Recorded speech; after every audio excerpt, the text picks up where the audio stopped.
G'day brewers and welcome to our latest episode. Today we are talking about hops, namely where to keep them before the brew is ready to get going and after it's all said and done when you've got some spares left over. Now if you're using a bag like this one, this is a set of Morgan's finishing hops. It's only 12 grams of hops. What I like to do if there's any left over, just chuck a bit of tape on it and into the freezer, making sure that you don't obscure the label, of course, so you know what you're looking for the next time around. I've used about half this bag, so there's 6 grams of hops ready to go for the next small batch session.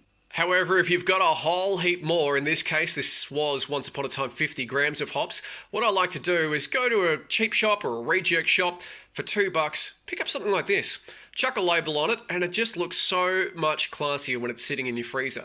Also, the label comes in handy too if you're thinking, okay, I'm going to make a batch, a new brew, and I want some particular characteristics about this. So for my Cascade hops, floral, citrus, spicy, grapefruit, they're the flavors I'm going to get out of that when I'm dry hopping with this. You can also add your acid levels and everything else if you want to get technical, but for me it's more about what flavors are going to be imparted by the hops when I get round to my next batch. This is my collection of leftover mosaic hops. I bought 50 grams and any small batch will know you'll never need that much in a 5-litre batch, but there's plenty for next sessions, upcoming brews that you're going to be doing, ready to go. Now, whether it's a packet or a little jar, I like to keep mine in the freezer, just up in the corner with my other bits and pieces. So I've got my big collection of hops there. I've got my little bags left over from my last session, ready to go. You can still see which ones they are in case you need it. Ready to go.